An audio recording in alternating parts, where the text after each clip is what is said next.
आज की कहानी एक ऐसे गांव की है जहां के लोग कभी भी इस गांव के बाहर कदम नहीं रखते, क्योंकि ये गांव हर तरफ से घने जंगलों में घिरा है।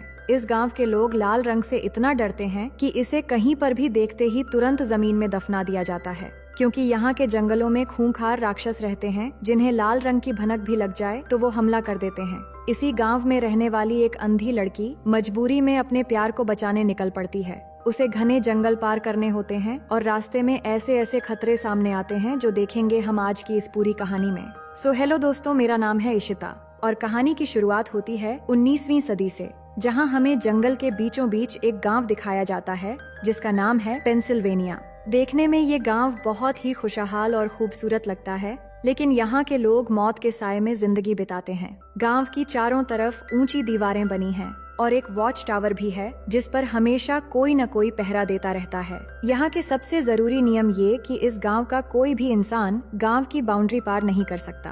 कहते हैं कि ऐसा करते ही उनकी जान खतरे में पड़ सकती है। असल में गांव के चारों तरफ एक घना जंगल है जहां डरावने दिखने वाले खूंखार राक्षस रहते हैं। कई साल पहले गांव के पूर्वजों ने उन्हीं राक्षसों के साथ एक समझौता किया था। शर्त साफ थी कि जब तक गांव का कोई भी इंसान जंगल में कदम नहीं रखेगा और लाल रंग के कोई भी फल या फूल नहीं उठाएगा तो राक्षस भी गांव में किसी को नुकसान नहीं पहुंचाएंगे। शर्त के मुताबिक कई दशकों से कोई भी बाहर नहीं गया, इसलिए इनका किसी दूसरे गांव से कोई संपर्क भी नहीं है। इन सब के बावजूद भी सब लोग मिलजुल कर शांति से रहते हैं और एक दूसरे का सम्मान करते हैं। यहाँ पैसों की कोई जरूरत नहीं है और कोई भी अपनी पसंद के मुताबिक किसी से भी शादी कर सकता है, पर एक नियम है कि जब तक शादी न हो जाए कोई किसी का हाथ भी नहीं पकड़ सकता। अब इस गांव के सीनियर लोगों को एल्डर्स कहा जाता है। इन्हीं में से एक एल्डर की बेटी बीमारी से मर जाती है, क्योंकि गांव में किसी तरह की मेडिकल फैसिलिटी नहीं है जिससे गंभीर बीमारियों का इलाज होना लगभग नामुमकिन था। फिर एक दिन सुबह सब एक साथ खाना खा रहे होते हैं, तभी जंगल की तरफ से अजीब सी खौफनाक आवाजें आने लगती हैं। सबके चेहरे पर डर साफ दिख रहा था, लेकिन यहाँ उन्हीं में से नोआ नाम का एक लड़का, जिसकी दिमागी हालत ठीक नहीं थी, वो हंसने लगता है। पर कोई उसका मजाक नहीं उड़ाता, क्योंकि यहाँ सभी लोग हमेशा अच्छा बर्ताव करते हैं। उसी दिन गांव में एक जानवर की लाश मिलती है जिसे देखकर लग रहा था कि किसी ने बहुत बुरी तरह उसे मार दिया हो। सभी एल्डर्स ये देखकर एक मीटिंग बुलाते हैं ताकि पता चल सके कि आखिर उसे मारा किसने है। तभी गांव का एक नौजवान लड़का उनके सामने आता है जिसका नाम लूशियस है। वो अपनी सारी बातें लिखकर लाया होता है और सबसे कहता है कि वो गांव के बाहर जाकर मेडिकल फैसिलिटी यहाँ तक लाना चाहता है। उसका मानना है कि पास में जरूर दूसरे गांव होंगे। हम एक साथी को खो चुके हैं, अगर सही से इलाज होता तो शायद वो बच सकता था। लेकिन एल्डर्स उसकी बात खारिज कर देते हैं, क्योंकि समझौते के मुताबिक कोई भी गांव से बाहर नहीं जा सकता, वरना राक्षस सभी पर हमला कर देंगे। एल्डर्स का कहना है कि उन्होंने उन राक्षसों को अपनी आंखों से देखा हुआ था, लेकिन नई जनरेशन ने कभी नहीं देखा, बस उनकी आवाजें सुनी हैं और पेड़ों पर उनके निशान देखे हैं। लूशियस राक्षसों से नहीं डरता, लेकिन सिर्फ एक का निडर होना सबको बचा नहीं सकता। इसी गांव में आईवी नाम की एक अंधी लड़की रहती है जो एक एल्डर की बेटी है। देखने में असमर्थ होने के बावजूद वो अपने सभी कामों में बहुत तेज है। वो अपने दोस्त नोआ को साथ लेकर लूशियस के पास जाती है, जहां वो गांव की बाउंड्री के पास बैठा हुआ था। बातचीत के दौरान उससे कहती है कि वो जानती है लूशियस उसका हाथ इसलिए नहीं पकड़ता क्योंकि वो उससे प्यार करता है, और ये बात सच भी है, पर लूशियस अपनी मन की बात अब भी उससे इजहार नहीं कर रहा था। इसी दौरान नोआ मजाक करते हुए आईवी के हाथ में जंगली रेड बेरीज रख देता है जो लाल रंग के फल होते हैं। लूशियस की नजर में पड़ते ही वो पहचान लेता है कि ये बेरीज तो सिर्फ जंगल में मिलते हैं। वो नोआ से पूछता है, तुम ये कहाँ से लेकर आए हो? नोआ की दिमागी हालत ठीक नहीं है, इसलिए वो कोई जवाब नहीं देता, लेकिन लूशियस समझ जाता है कि नोआ जंगल गया था और उसकी मासूमियत की वजह से राक्षस ने उसे कुछ नहीं किया। इसके बाद वो दरखास्त लेकर फिर से एल्डर्स के पास जाता है और कहता है कि अगर नोआ जंगल से रेड बेरीज लेकर सुरक्षित लौट आया तो मैं भी जा सकता हूँ। मुझे इसकी इजाजत चाहिए ताकि मैं लोगों की मदद कर सकूं। लेकिन एल्डर्स इस बार भी इनकार कर देते हैं, मगर लूशियस अब ठान लेता है कि वो किसी भी तरह से बाहर जाएगा। वो रात को अपनी माँ से बात करता है कि वो अपने लोगों को इस तरह मरते हुए नहीं देख सकता। उसकी माँ मना करती है, पर वो नहीं सुनता और अगली सुबह अकेले ही गांव की बाउंड्री से बाहर कदम रख देता है। वो डर भी रहा था कि अचानक कुछ भी हो सकता है, और कुछ कदम आगे जाते ही अचानक उसे किसी की मौजूदगी महसूस होती है। वो डर जाता है और तुरंत कुछ बेरीज तोड़कर वापस बाउंड्री के अंदर आ जाता है। उसी रात वॉच टावर पर पहरा दे रहा आदमी को अचानक किसी की हलचल महसूस होती है और जैसे ही वो नीचे देखता है तो कोई लाल कपड़ा पहना हुआ साया गुजरता हुआ नजर आता है। वो समझ जाता है कि राक्षस आ चुका है और डर के मारे घंटा जोर से बजाने लगता है। आवाज सुनते ही गांव में अफरा तफरी मच जाती है और सब लोग अपने अपने घरों के नीचे बने बेसमेंट में जाकर छिपने लगते हैं। लेकिन आइवी बाहर ही होती है क्योंकि वो लूशियस का इंतजार कर रही थी और डर रही थी कि लूशियस को कुछ हो न जाए। तभी उसे राक्षस की गुर्राने की आवाज सुनाई देती है, पर वो अपनी जगह से नहीं हिलती। वो राक्षस उस तक पहुंचने ही वाला होता है कि उससे पहले लूशियस आ जाता है और फौरन उसे बेसमेंट में ले जाता है। पूरी रात उन्हें डरावनी आवाजें सुनाई देती रहती हैं और वो डर के मारे अंदर ही रहते हैं। अगली सुबह गांव वाले देखते हैं कि हर दरवाजे पर लाल रंग का निशान बना है। ये साफ संकेत था कि समझौता टूट चुका है और राक्षस ने गांव को चेतावनी दे दी है। इसके बाद पूरा गांव इकट्ठा होता है, जहां सबको पता चल चुका था कि लूशियस के बाहर जाने से ऐसा हुआ है। एल्डर्स सबको बताते हैं कि समझौता लूशियस की वजह से जरूर टूटा है, लेकिन उसे हम सजा नहीं दे सकते क्योंकि उसने गांव की भलाई के लिए बाउंड्री पार की थी। फिर लूशियस को बस इतना कहकर छोड़ दिया जाता है कि वो आइंदा बाहर जाने की हिमाकत न करे। इसके बाद गांव का माहौल थोड़ा हल्का होता है क्योंकि आइवी की बहन की शादी थी। सभी लोग वेडिंग सेरेमनी में मौजूद होते हैं। पूरा गांव खुशी में डूब जाता है और बहुत ही धूमधाम से शादी होती है। लेकिन जैसे ही शादी खत्म होती है और लोग अपने अपने घर लौटते हैं तो फिर से डर का माहौल बन जाता है। वो देखते हैं कि हर घर के बाहर किसी ने मरे हुए जानवरों को टांग दिया है।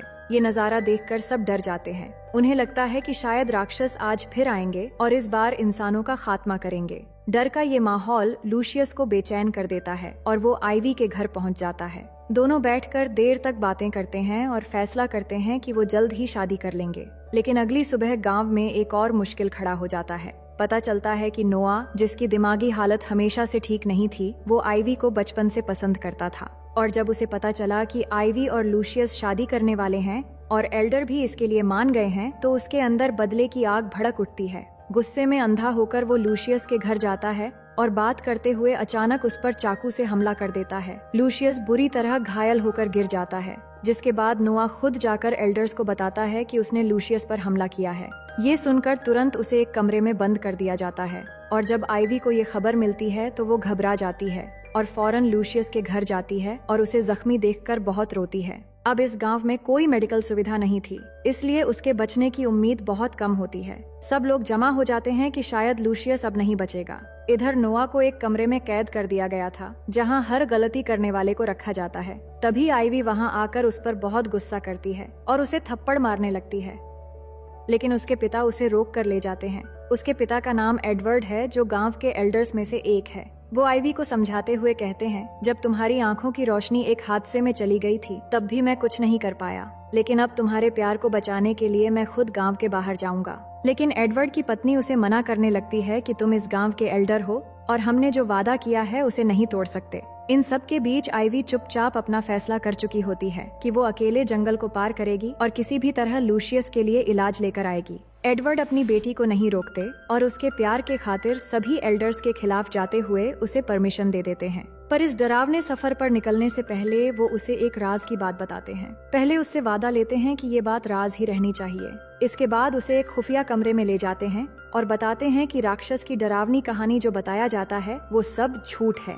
यहाँ कोई राक्षस नहीं है, बल्कि हम एल्डर्स ही लाल कॉस्ट्यूम पहनकर जंगल में जाते हैं ताकि कोई भी गांव छोड़कर बाहर न जाए। 19वीं सदी का जमाना खत्म हो चुका है और अब 21वीं सदी शुरू हो चुकी है।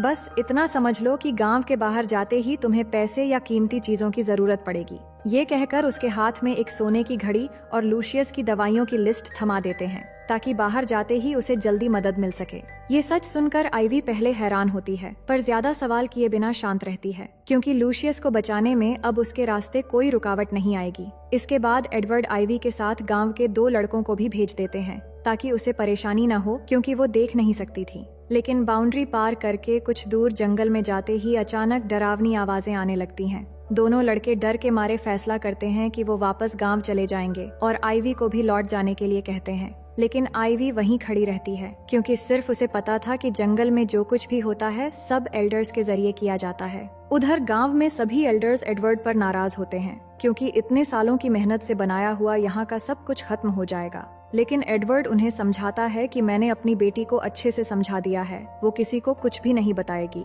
और ये जगह हमने इसलिए ही बनाई थी ताकि हमारे लोग एक सुकून भरी जिंदगी जी सकें, भले ही वो जिंदगी साधारण ही क्यों न हो। और यहाँ बातचीत से हमें इस कहानी की सारी सच्चाई पता चलती है। दरअसल 1945 में सेकेंड वर्ल्ड वॉर के बाद जब एडवर्ड एक प्रोफेसर थे, उन्होंने कई ऐसे लोगों की काउंसलिंग की थी जिन्होंने अपना सब कुछ और बहुत सारे अपनों को खो दिया था। हर जगह क्राइम और नफरत जैसी चीजों ने उन्हें तोड़ दिया था। तो एडवर्ड ने उन सारे लोगों से मिलकर फैसला किया कि वो एक ऐसी जगह बनाएंगे जहां बाहरी दुनिया का कोई असर न हो। एडवर्ड पुराने जमाने से बहुत रिच थे। उन्होंने एक बड़ा इलाका खरीदकर उसके बीच एक गांव बसाया और सरकार को फंड देकर बाहरी कांटेक्ट से इस जगह को हमेशा के लिए काट दिया और यहाँ उन्हें एक साधारण लेकिन सुकून भरी जिंदगी देने के लिए एक ऐसा डर पैदा किया जिससे वो हमेशा इसी गांव में मिलजुल कर सुकून से रहें। दूसरी तरफ आइवी जंगल में अपने प्यार को बचाने के लिए छड़ी के सहारे धीरे धीरे आगे बढ़ रही थी। तभी अचानक वो एक बड़े गड्ढे में गिर जाती है। उसके पास कोई सहारा नहीं था, फिर भी बड़ी मुश्किल से बाहर निकलती है। तभी उसे आसपास लकड़ी टूटने की आवाज सुनाई देती है। उसे थोड़ा अजीब लगता है तो वो भी एक लकड़ी तोड़ती है और तभी ठीक वही आवाज में आसपास लकड़ी टूटने की आवाज आती है। फिर वो एक पत्थर फेंकती है तो ठीक उसी तरह एक पत्थर उसकी तरफ आकर गिरता है। वो डर जाती है क्योंकि किसी जमाने में यहाँ सच में राक्षस हुआ करते थे। उसे डराने के लिए एल्डर्स में से तो कोई नहीं हो सकता और ये जो भी है उसे जरूर नुकसान पहुंचाना चाहता है। वो डरते हुए आगे बढ़ने लगती है और कुछ दूर जाते ही हम देखते हैं कि ठीक उसके पीछे लाल कपड़ा पहने हुए एक राक्षस खड़ा है। फिर उसके गुर्राने की आवाज सुनते ही आइवी भागना शुरू कर देती है और उसी गड्ढे के पास पहुंच जाती है जिसमें वो कुछ समय पहले गिरी थी। वो फौरन अपना हाथ फैलाकर गड्ढे के किनारे खड़ी हो जाती है। तभी वो राक्षस उसे पकड़ने के लिए दौड़ते हुए आता है और पास आते ही आइवी तुरंत हट जाती है जिससे राक्षस गड्ढे में गिर जाता है। इसके बाद हमें उस राक्षस का चेहरा दिखाया जाता है जो कोई और नहीं बल्कि नोआ ही था। उधर गांव में एल्डर्स जब नोआ के लिए खाना लेकर जाते हैं तो कमरा बिल्कुल खाली होता है और उस कमरे के नीचे छुपी हुई जानवरों की खाल मिलती है। असल में नोआ की दिमागी हालत उतनी भी खराब नहीं थी। उसे गांव का राज पता चल गया था, जिसके बाद वो कॉस्ट्यूम चुराकर एल्डर्स की तरह जंगल में घूमना शुरू कर दिया था और उल्टा एल्डर्स को डराने के लिए जानवरों को बुरी तरह मार रहा था। लेकिन जब उसे पता चला कि आइवी लूशियस को बचाने के लिए गांव से बाहर जा रही है तो वो राक्षस के कॉस्ट्यूम में उसे रोकने के लिए आया था, लेकिन उसकी इसी हरकत ने उसे मौत के अंजाम तक पहुंचा दिया। अब आइवी अपने पिता के बताए हुए रास्ते में अंदाजा लगाते हुए आगे बढ़ती है और एक जगह पहुंचकर उसे एक ऊंची दीवार मिलती है जिसे पार करना उसके लिए मुश्किल था, पर वो किसी तरह दूसरी तरफ जाने में कामयाब हो जाती है। उसी वक्त जीप लेकर एक पुलिस ऑफिसर आता है और आइवी को देखकर हैरान हो जाता है क्योंकि दीवार के उस पार किसी इंसान के जाने की इजाजत नहीं थी और आम लोगों के मुताबिक वहाँ सिर्फ जंगली जानवर रहते हैं। वो आइवी का नाम पता पूछने लगता है और अपने सीनियर्स को इन्फॉर्म करने वाला होता है, लेकिन आइवी उसे रिक्वेस्ट करते हुए दवाइयों की लिस्ट देती है और साथ में सोने की घड़ी देते हुए कहती है कि मुझे इन दवाइयों की जरूरत है। शायद तुम्हारे सीनियर्स को पता होगा कि मैं कौन हूँ और कहाँ से आई हूँ, लेकिन बेहतर यही होगा कि तुम किसी को कुछ मत बताओ कि एक अनजान लड़की सड़क पर मिली थी। ऑफिसर उसकी हालत और मासूमियत देखकर कोई और सवाल नहीं करता और सीधे मार्केट जाकर सारी दवाइयाँ ले आकर उसे दे देता है। इसके बाद आइवी गांव में लौटती है जहां लूशियस के पास सभी एल्डर्स मौजूद थे। वो आइवी को देखकर बहुत खुश होते हैं कि आइवी ने अपने प्यार के लिए इतना मुश्किल सफर तय किया। इसके बाद आइवी सबको बताती है कि उसने जंगल में एक राक्षस को मार दिया है। नोआ के माता पिता समझ जाते हैं कि उनका बेटा मर चुका है, लेकिन वो इस बात को राज ही रहने देते हैं। इससे गांव वालों की भलाई के लिए डर का वही पुराना जाल फिर से बना रहता है। गांव वाले मानते रहे कि जंगल में राक्षस आज भी हैं और राज हमेशा के लिए राज बना रहता है। इस तरह गांव के लोग 19वीं सदी की पुरानी और खुशहाल जिंदगी फिर से जीने लगते हैं और इसी के साथ ये कहानी यहीं पर खत्म हो जाती है। दोस्तों, मैं उम्मीद करती हूँ ये कहानी आपको बेहद पसंद आई होगी। फिर मिलेंगे एक और मजेदार कहानी के साथ।